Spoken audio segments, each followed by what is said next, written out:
ನಮಸ್ಕಾರ, police news 007ಗೆ ಸ್ವಾಗತ. ಇವತ್ತಿನ ವಿಶೇಷ ಸುದ್ದಿ ಏನಿದೆ ತಿಳಿಯೋಣ ಬನ್ನಿ.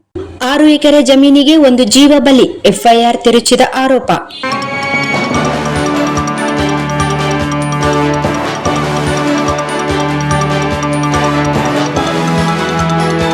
ತಾಲೂಕಿನ ಮ್ಯಾದರ್ಗಳು ಗ್ರಾಮದಲ್ಲಿ 6 ಎಕರೆ ಜಮೀನಿನ ವಿವಾದ ರಕ್ತರಂಜಿತ ಅಂತ್ಯ ಕಂಡಿದ್ದು, ಮಾರಣಾಂತಿಕ ಹಲ್ಲೆಯಲ್ಲಿ ಗಂಭೀರವಾಗಿ ಗಾಯಗೊಂಡಿದ್ದ ಶಿವಣ್ಣ ಬಸನಗೌಡ್ ಚಿಕಿತ್ಸೆ ಫಲಿಸದೆ ಮೃತಪಟ್ಟಿದ್ದಾರೆ. ಈ ನಡುವೆ ಮೂಲ ದೂರಿನಲ್ಲಿ ಮಚ್ಚು ಹಾಗೂ ಕೊಡಲಿಯಿಂದ ಹಲ್ಲೆ ನಡೆಸಿರುವುದಾಗಿ ಉಲ್ಲೇಖಿಸಿದ್ದರೂ ಎಫ್ಐಆರ್ನಲ್ಲಿ ಆ ಅಂಶಗಳನ್ನು ಕೈಬಿಟ್ಟು ಪ್ರಕರಣ ದಾಖಲಿಸಲಾಗಿದೆ ಎಂದು ಮೃತನ ಕುಟುಂಬಸ್ಥರು ಗಂಭೀರ ಆರೋಪ ಮಾಡಿದ್ದಾರೆ. ಗ್ರಾಮದ ಸರ್ವೆ ನಂಬರ್ 42 ಹಾಗೂ ದೇವದುರ್ಗ ಸೀಮೆಯ ಸರ್ವೆ ನಂಬರ್ 245 ಜಮೀನಿಗೆ ಸಂಬಂಧಿಸಿದ ವ್ಯಾಜ್ಯ ಹಲವು ವರ್ಷಗಳಿಂದ ನ್ಯಾಯಾಲಯದಲ್ಲಿ ವಿಚಾರಣೆಯಲ್ಲಿದ್ದು, ಇದೇ ವೈಷಮ್ಯ ಜೂನ್ 8ರಂದು ರಾತ್ರಿ ಹಿಂಸಾತ್ಮಕ ಘರ್ಷಣೆಗೆ ಕಾರಣವಾಗಿದೆ. 14ಕ್ಕೂ ಹೆಚ್ಚು ಜನ ಅಕ್ರಮ ಕೂಟ ರಚಿಸಿಕೊಂಡು ಮಾರಕಾಸ್ತ್ರಗಳೊಂದಿಗೆ ದಾಳಿ ನಡೆಸಿದ್ದಾರೆ ಎಂದು ದೂರಿನಲ್ಲಿ ಆರೋಪಿಸಲಾಗಿದೆ.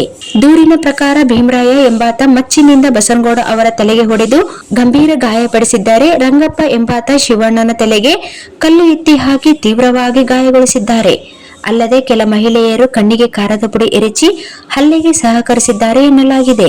ಗಾಯಗೊಂಡ ಬಸನಗೌಡ ಮತ್ತು ಶಿವಣ್ಣ ಅವರನ್ನು ಮೊದಲು ದೇವದುರ್ಗ ಸರ್ಕಾರಿ ಆಸ್ಪತ್ರೆಗೆ ದಾಖಲಿಸಿ ಬಳಿಕ ಹೆಚ್ಚಿನ ಚಿಕಿತ್ಸೆಗೆ ರಾಯಚೂರಿನ ಖಾಸಗಿ ಆಸ್ಪತ್ರೆಗೆ ರವಾನಿಸಲಾಗಿತ್ತು.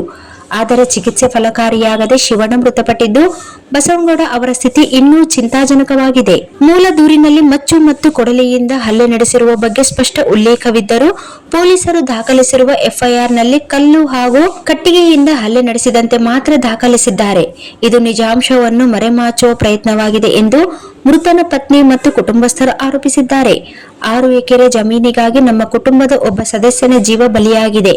ತಪ್ಪಿತಸ್ಥರಿಗೆ ಕಠಿಣ ಶಿಕ್ಷೆ ವಿಧಿಸಬೇಕು, ಕುಟುಂಬಕ್ಕೆ ಸರ್ಕಾರ ಸೂಕ್ತ ಪರಿಹಾರ ಘೋಷಿಸಬೇಕು ಎಂದು ಅವರು ಆಗ್ರಹಿಸಿದ್ದಾರೆ.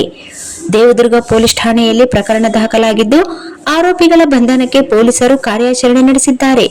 ಜಮೀನು ವಿವಾದ ಕೊಲೆಯಲ್ಲಿ ಅಂತ್ಯಗೊಂಡಿರುವ ಈ ಘಟನೆ ಜಿಲ್ಲೆಯಲ್ಲಿ ತೀವ್ರ ಚರ್ಚೆಗೆ ಕಾರಣವಾಗಿದೆ.